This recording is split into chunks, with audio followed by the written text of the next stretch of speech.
Welcome to the Having It All podcast, the show about what it takes to live an abundant, loving life. My name is Matthew Bivens, and each week I'm helping you get out of your head so that you can truly have it all. Let's do it.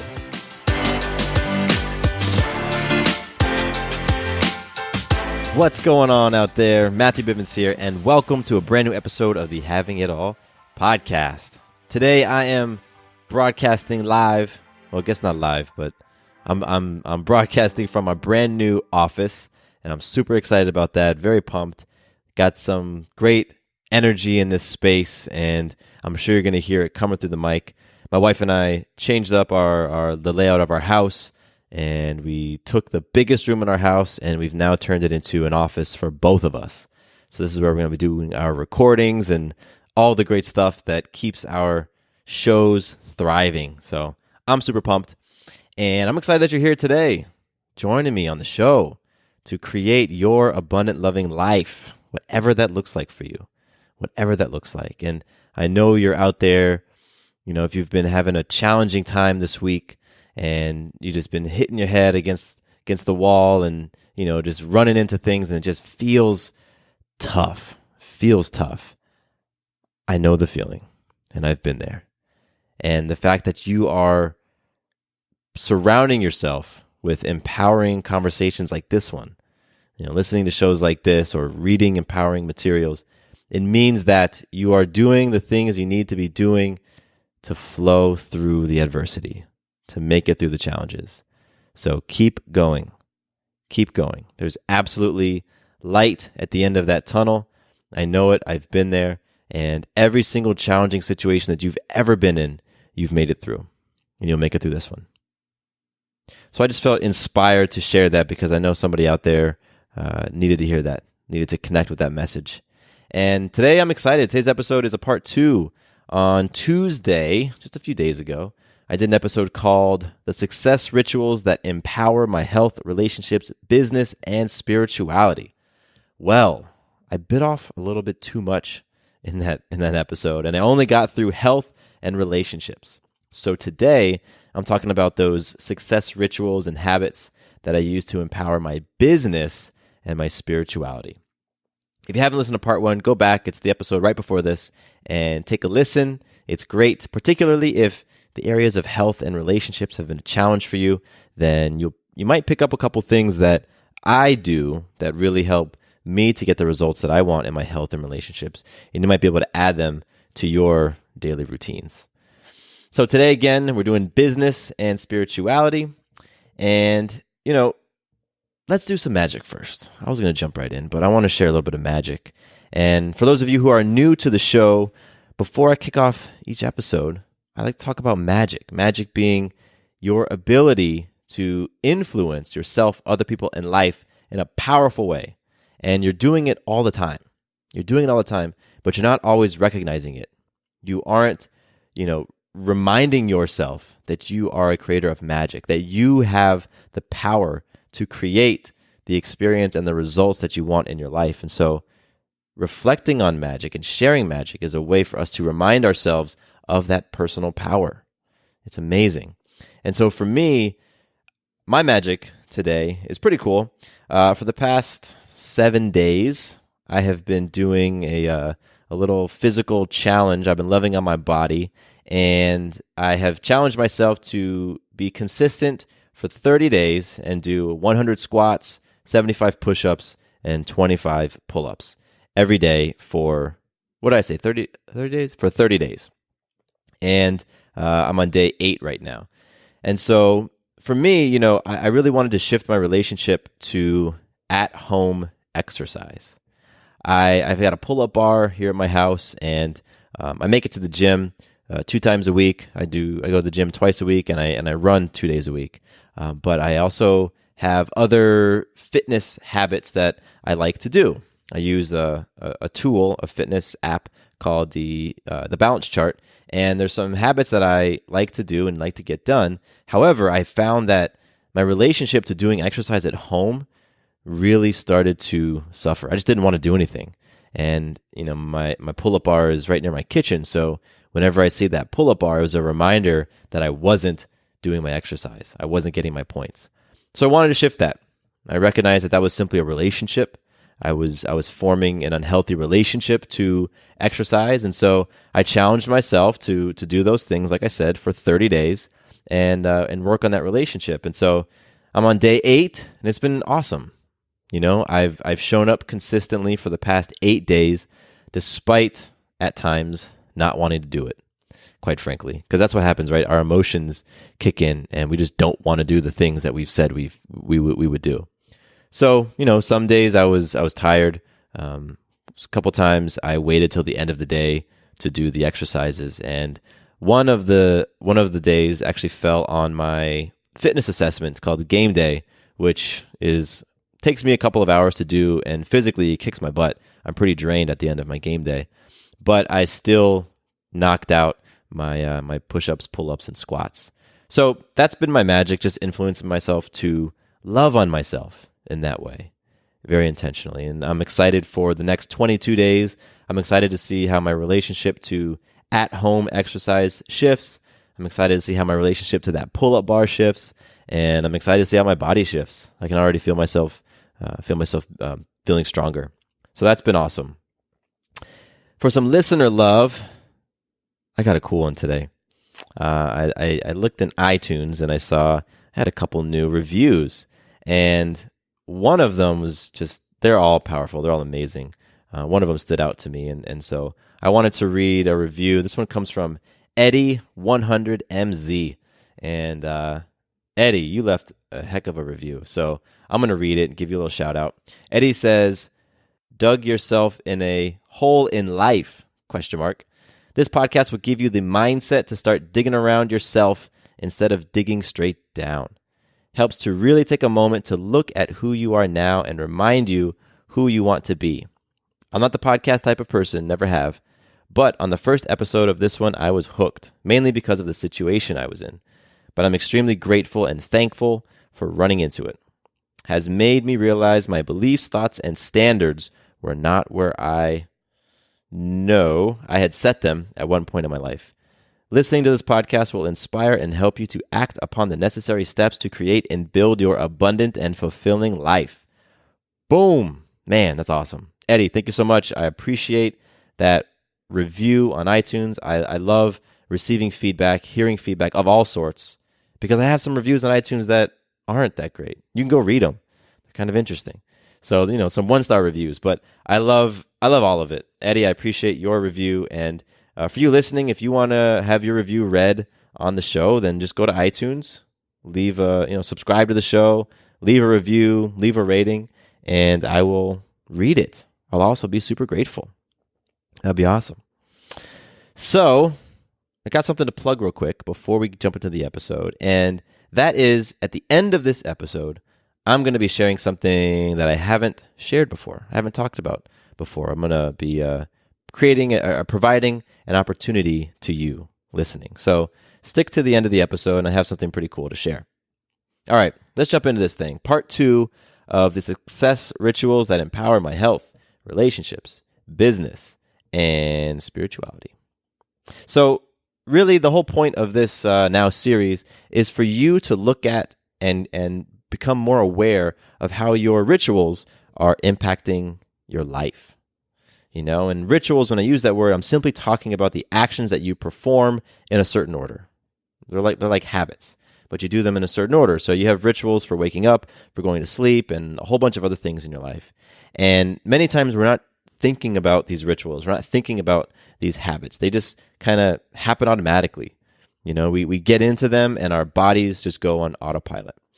But when we are intentional about these rituals, when we're intentional about creating empowering, healthy habits in our life, then it gives us a major opportunity to influence ourselves to a higher, better state of health, wealth, relationships, and truly the connection to source, whatever that higher power is to us. And so that's what I'm doing. I'm sharing my rituals that have helped me cultivate the life that I'm living today, my abundant, loving life, and really has helped me win in these 4 key areas: health, relationships, business, and spirituality. So when it comes to business, I've been self-employed for, 2018, maybe 5 years, 5.5, 6 years. And I love it. It's amazing. But it's been incredibly hard. It's been pretty darn challenging. I found working for people hard. Honestly, that was challenging for me. But the challenges of being self-employed, being an entrepreneur, are difficult in a different way. And so over those years, I've learned a lot. I've learned a lot about what is effective and what's not effective. And I think at the top of my list, honestly, the top of my list has to be working with a business coach. That's something that I started doing this year. I hadn't done it before. I hired a business coach really to help me level up in all ways, primarily in my mindset.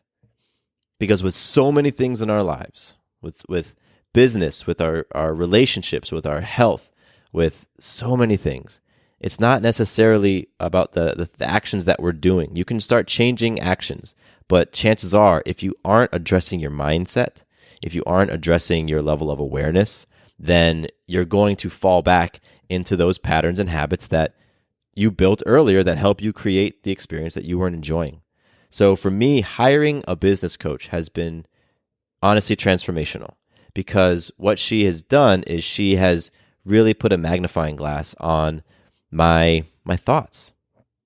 It's actually my actions, my relationships, and my thoughts. And she looks at all of those things and helps me to understand how my actions, relationships, and thoughts have created the business that I have today. And if I want to get to a different level, what I need to do to shift in those areas. So for me, one of the biggest success habits or success rituals is and has been working with a business coach. Another one has been really taking time to take a step back from my work so that I can understand my strengths and learn how to leverage them. In my first career out of graduate school, I worked at a startup company, and I was employee number one, and I was in charge of all things marketing, some sales, customer service, all of that stuff. So I was, the jack of all trades type of person, and that suited me at the time. I felt like a Swiss Army knife. I could do a little bit of everything. I didn't know a whole lot in depth, but I knew a little bit about a lot of things, and that was great for that role. But as the business started to expand, I needed to go deeper, and I wasn't necessarily suited for that. I also wasn't aware of that at the time. Now, because I have started doing things in my life that help me to take a step back, I've really begun to understand where my strengths are. My strengths lie in everything relationships. When it comes to creating intimate relationships, when it comes to creating community, when it comes to creating those intimate bonds with people, empathic listening, holding an intimate and a powerful space for myself and for other people, that's really where I thrive. And for those of you who've met me in real life, I think you would agree. I've connected with several of you, and that relationship piece for me, I can look back when I was young, and I can look back at some of the other roles that I've had. I can look back at some of my other successes, in the past, and see that, yeah, it's around that ability of me to create those powerful, intimate relationships, that those connected relationships with people. And I've turned that into a podcast, this podcast, where, what we're doing right now is we're connecting. And I've been able to create community around this idea of having an abundant, loving life. And so those are my strengths. Now, I have tons of weaknesses. And in the past, I wouldn't seek out ways to leverage my strengths and really, employ people or tools or something to cover those weaknesses. I would just try to do it all. But, my weaknesses really right now are, if I look at like some of the business things, it's podcast editing for one. I just don't have that patience. I don't have the ear, I think, really to create a world-class sound with my podcast. And so what did I do? I went and hired somebody. I hired someone to help me produce the show. I'm also weak in areas like copywriting. I used to be a strong writer. Actually, I You know what? I think my middle school and high school English teachers would object to that. I write the way that I communicate, and for a while that served me well. But I'm not a strong writer, and copywriting on websites and emails and things like that. That's been an area. It's been a weakness of mine, and so I seek out help. A lot of times, my wife Sarah helps me out with those things. She's a brilliant writer, and so in business, one of the success habits and rituals for myself is to understand what I'm great at, knowing what I'm great at, and then doing more of the things I'm great at and bringing in people or tools or resources to help me do some of the things that I'm not so great at. That's been a very successful practice for me. And if you don't know what you're great at, one awesome area to start, one way to do it is to ask other people. That's what I did. You know, over the course of all the 5+ years of running my own business, you know, at different times, I wanted to understand what other people saw in me, what other people thought I was great at. So I would go out and I would ask them. And that really helped me to understand, wow, okay, so-and-so says I'm a great listener. Well, let me think about that. You know, where have other people said that I'm great at listening? Or so-and-so says that, you know, I'm great at creating trust, creating a trusting space, and they feel like they can open up and be vulnerable. Well, where else have I been able to do that? And so if you're just sort of sitting there wondering, like, I don't think I'm good at anything. I don't know if I have any strengths.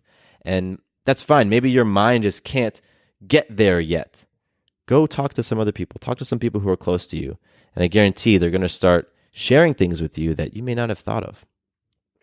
So those are two things that I've done in my business. Another one is setting SMART goals. So for you marketing folks or business folks out there, you'll know SMART. It is the acronym. It is, oh boy, I might even butcher this. Specific, measurable, I think it's attainable, something like that. The R stands for realistic, I believe, and the T is time bound. Ha! That's so funny. I should have looked it up before doing this, but hey, whatever. You can Google it. SMART goals. And I set those for myself. I set those for my personal life, for my business. And really the whole idea is around goal setting. And SMART is just a way to make these goals more effective. Because a lot of times we'll say something like, my goal is to, you know, grow the number of website downloads, right? Or podcast downloads. But that's not very specific. What are you going to do with that? In what time frame? So SMART is an acronym that helps you to create goals that you can actually go out and hit. And so I set SMART goals in two sort of buckets. One of them is called BHAGs, big, hairy, audacious goals. And BHAGs are like, man, that's like shooting for the moon. What do they say? Shoot for the moon and you might land on the stars, right? That's the type of thing that a BHAG is. And I set those, you know, I sat down with my life coach and we worked on a list of BHAGs for me. We came up with, I think, half a dozen. And a couple of them are to be able to, where is it? To impact and transform 1 million lives. That's one of my BHAGs. And for me, impact and transform means that I want to move people from one level of consciousness to another elevated level of consciousness. So if you're familiar with David R. Hawkins and his book, Power versus Force, then you'll know of the scale of consciousness. And so for me, impacting and transforming 1 million lives means moving 1 million people from a place of fear or anger or pride to a place of courage, neutrality, or willingness. That's a big, hairy, audacious goal, to move a person from one of those levels to another. And, you know, I mean, most people only move up very, very slightly in their lives. So again, check it out. Go check out Power vs. Force and look at the scale of consciousness, because all of us fall somewhere on that scale. So transforming 1 million lives in that way is one of my BHAGs. And another one is 100 million downloads of the Having It All podcast. That's something that I would love to accomplish, to achieve. And right now, just for some perspective, we're nearing 500,000 downloads. So the show's been going on about 2 years and we're nearing 500,000 downloads, which is phenomenal. I mean, that blows my mind, honestly, that it's getting close to 500,000 downloads. But, you know, we set big, hairy, audacious goals, you know, and 100 million downloads is a big, hairy, audacious goal. So that's what I'm playing for. Absolutely. So with the BHAGs, I also set shorter term goals, goals that I can set my sights on a little bit better. And those are things like completing a book. My wife and I are writing a book about home birth. That's for our other podcast, Doing It at Home. So completing that book, that's one of our goals. And launching a new course. We're working on updating an existing course, and we want to get another course out for my wife's brand and her podcast called Balance and Motherhood. So that's something we want to do. And we also have monthly revenue goals. So hitting those targets, and so setting goals in my business and making those goals visible, like I have a printer right here. I have my goals that I'm going to be printing for the next month, and I'm going to print them out and put them on the wall next to my desk in my new office so that they're right there in front of my face. That is something that I didn't do previously in my business. I would just make these goals and file them away somewhere. But having them, having SMART goals, having big ones that I'm shooting for, and then other ones that I can hit in a 6-month, 12-month, 2, 3, 5-year time frame, and putting them in a place that I can see them regularly. That's one of those success rituals that I've had. Another one in business has been eating my frogs first. And if you have ever heard that term, you know what it means. Doing the task that you want to do the least. Doing the one that's the hardest. Doing the thing that you just are dreading or have been putting off. And every day, doing that thing first. I have been really practicing this for years. And that means if I wake up on, a Monday, that's going to be tomorrow. Wake up tomorrow and I have my list of to-dos. Whatever the most important to-do is, and the to-do that's going to take the longest and is the one that I'm really not wanting to do, but I know I need to do it, that's what I do first. Because what happens is once you check that thing off your list, you feel like, okay, anything else is sort of bonus, right? Like anything else that I do now, I've already done the hardest thing. It's all downhill from there. And so eating my frogs first has been one of the habits that I very intentionally worked on doing starting years ago. And, I'm constantly working at it today because there are moments when I don't want to do that thing and I'll throw some excuses and I'll say, oh, but I got to get back to this email, or, oh, I got to do this thing. But, eating those frogs first, super, super important. Another success ritual for me in business has been consistent learning, constantly learning, constantly adding, new, relevant, high quality information into my life. And right now that comes in the form of podcasts and books. I love listening to podcasts. I love listening to shows on all different things, but right now I've been very big on helping to grow my wife's podcast. So I've been listening to different shows around that idea. I've been big on community building and really thinking about ways that I can create an amazing having it all community outside of the podcast so that people can talk to one another, can support one another, can love on one another, can hold one another accountable. So I'm learning these things. I'm listening to shows and I'm reading books to help learn. And that's been big. Consistent learning. Another one of my success rituals in business that has never failed me is to give value before asking for anything. And for those of you familiar with Gary Vaynerchuk, he has that idea is captured in his book. I think it's called like jab, jab, jab, jab, jab, jab, jab, hook, something like that. But it's the idea of give, and then come with your ask. And I started doing that way back in my first career, I guess in 2010, when I was a marketing intern. And I was doing tons and tons of content marketing and social media. All I was doing was giving. And I didn't have any ask that was, I was just giving basically because I knew that if I provided value for people, that it was going to come back around. It's that idea of the giver's gain. For those of you familiar with BNI, that business network, you give and it ends up coming back to you. So constantly giving value before asking. I mean, that's what I was doing on the show for a long time. Just giving. 100 episodes before I decided I wanted to even do anything particular with the show. So that idea has, again, never failed me in business. 2 more left in business. Second to last one is being authentic at all times. Being authentic at all times. making sure I'm having fun, and pursuing those things that interest me. Those are principles, maybe. I guess you could call them principles or beliefs or mindsets that I have adopted and worn on and made always my focus. Making sure that whatever I'm doing, I'm coming through authentically Matthew. And I'm doing that at all times. That sort of phrasing has been built into my personal mission statement. Showing up in beast mode at all times. And then having fun. I know for myself, if I'm not having fun, eventually I'm going to stop doing it. I'm only going to drag myself through something I'm not enjoying for so long. That's just been me ever since I was young. And it's been great, in times when I'm in a job I don't really love and I'm doing things I'm not enjoying, that I'll quit. I'll leave them because I'm not having fun. And, I stay true to my commitments and I stay within integrity if I'm leaving something.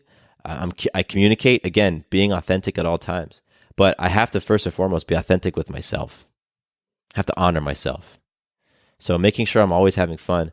And then pursuing my interests. I have a lot of things that interest me and I really want to flex those muscles, and I really want to respect an interest that comes into my spirit.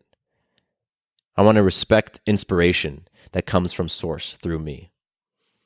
Because I feel like when I do acknowledge those things, then I'm aligning. I'm aligning with what is best for me, what is best for my happiness, for my peace, and ultimately what allows me to give back in the most powerful way, right? Because if I'm interested in something and I'm having fun, I'm being authentic, I'm giving back in a very amazing way, as opposed to if I'm not really interested in it, but it's valuable to other people, okay, I guess I can give back in that way. That's just not the sentiment that I want to have when I pursue anything. So me being authentic, having fun, and pursuing my interests have been some mindsets that have really helped me to cultivate the life that I'm living today. And lastly, for business, my last success ritual for business in my life has been working with others, surrounding myself with very smart people who I enjoy working with. Because for a long time, I did things solo.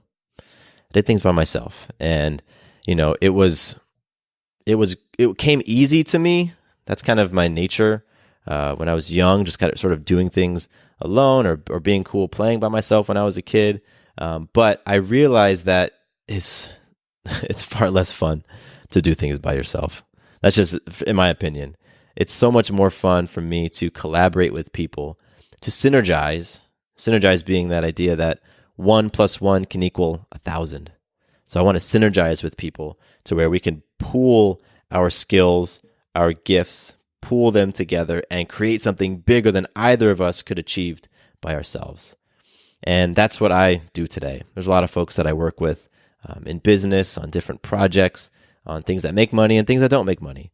But I just love working with people. And I think, again, it goes back to one of my strengths, one of those areas that I really excel comes naturally, and that's just relationships, building relationships.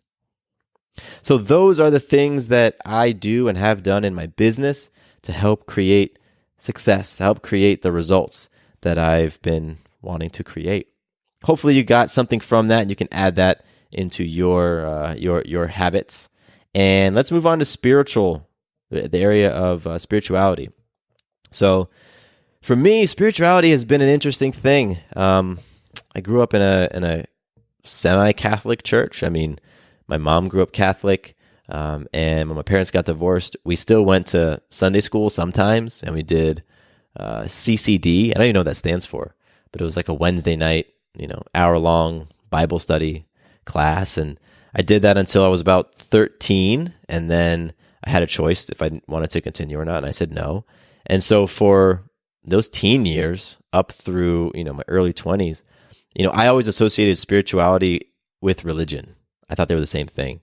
So when I left the church and did not want anything to do with religion, I really shut myself off from anything spiritual.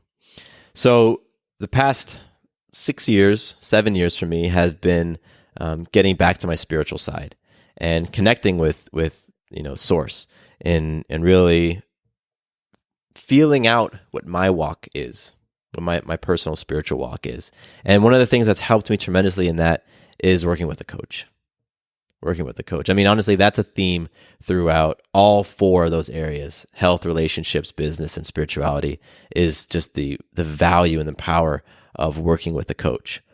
And so that's helped me, because the person that I work with, my life coach, he's a very conscious, very spiritual guy as well. And, it helps me to create that relationship with myself, with source, with that energy.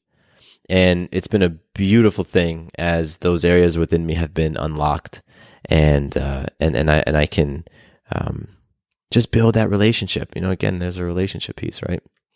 So working with a coach has been huge for me in my spiritual journey.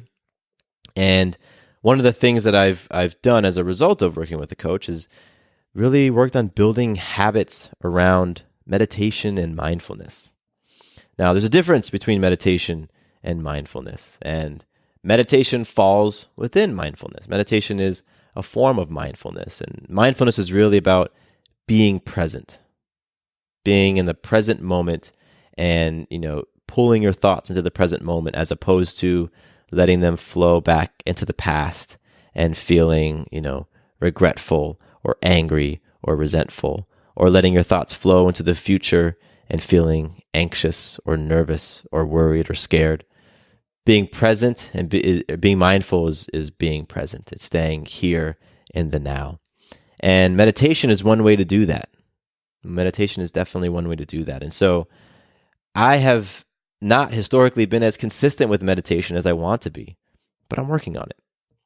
I recognize that when I take time to meditate, when I take time to be intentionally mindful, I feel amazing. I feel connected. I feel peaceful.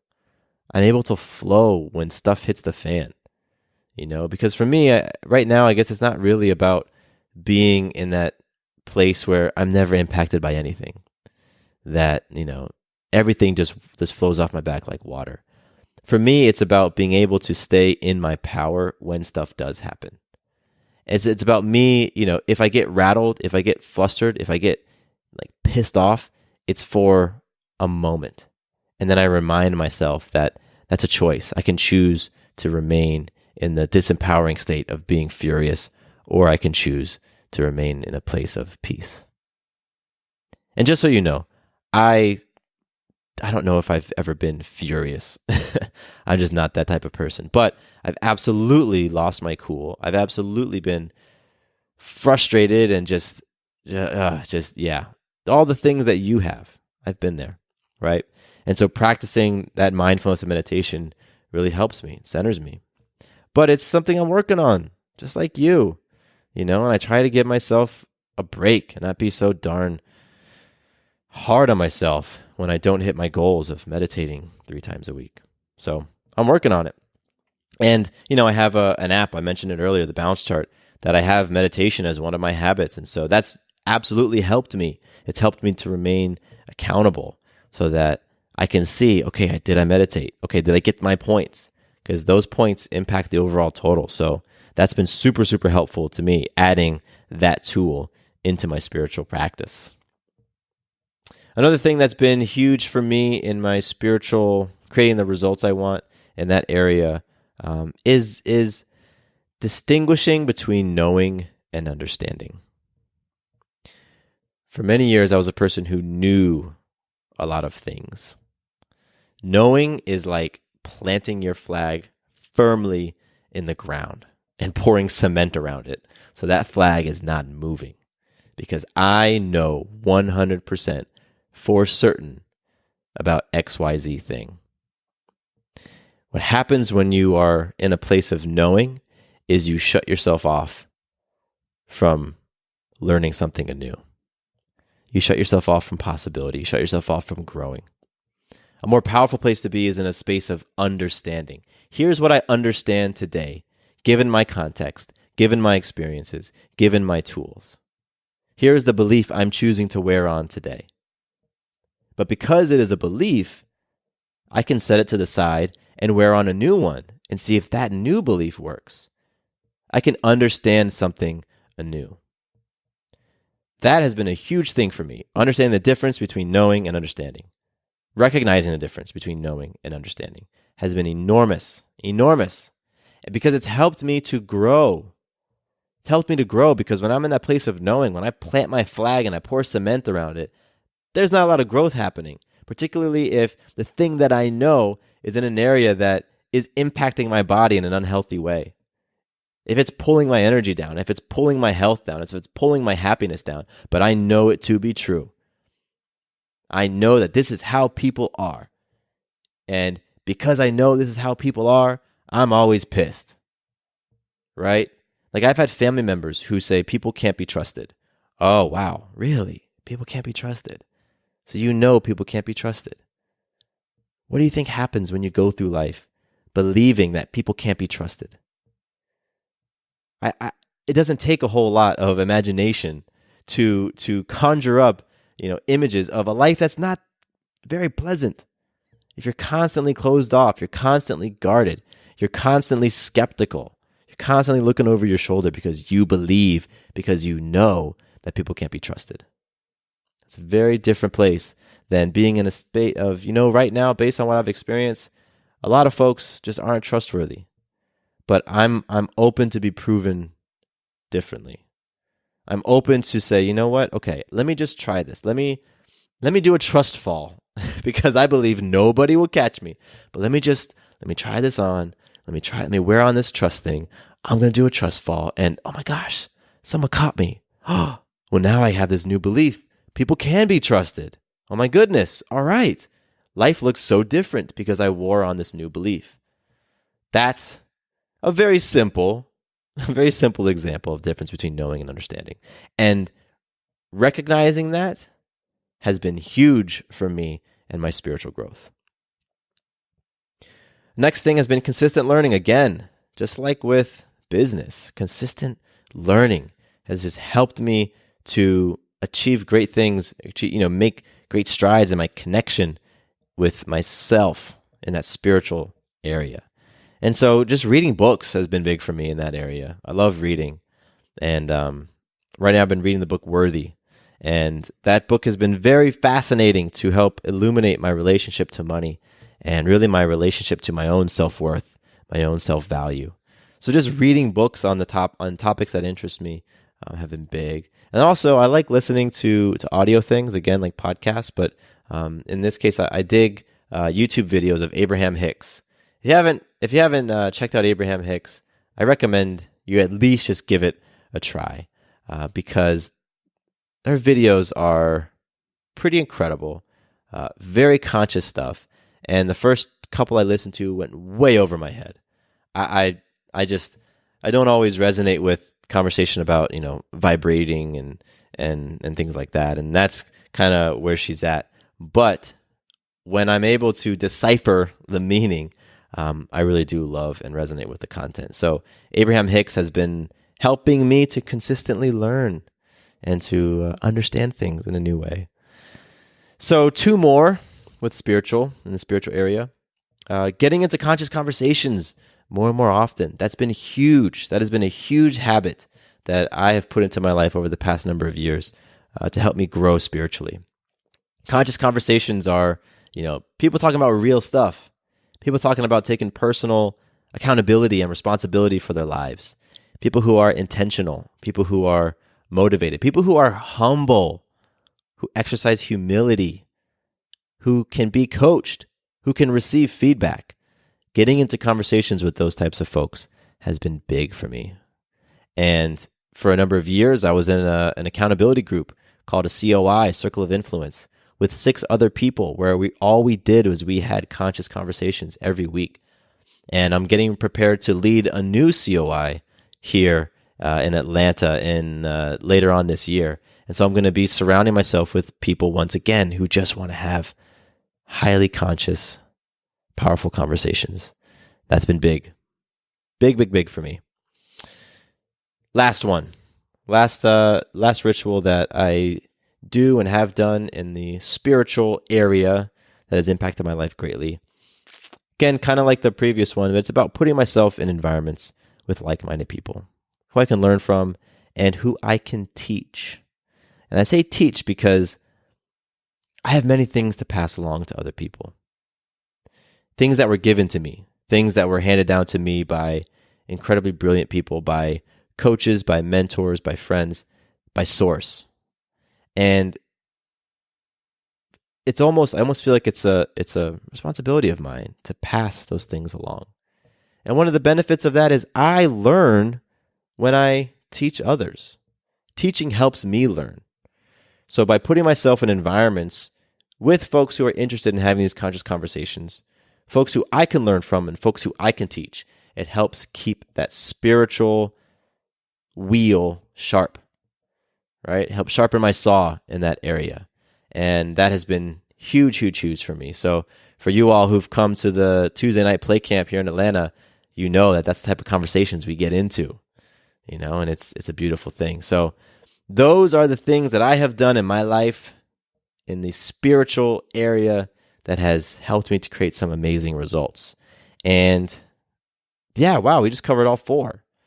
Today we did business and spirituality, and last time health and relationships. And I really hope that you got something powerful by hearing the success rituals that I have created and put in place in my life. And I'd love to hear yours. What are your success rituals? What are the things that you're doing in your health, in your relationships, in your business, in your spirituality that are creating the results that you're loving? I want to hear what's working for you. Maybe there's a few things that I can add into my life. So shoot me an email, mattcbivens@gmail.com. Let me know what you're doing. And now, at the beginning of this episode, I told you I wanted you to stick to the end because I had something cool to share.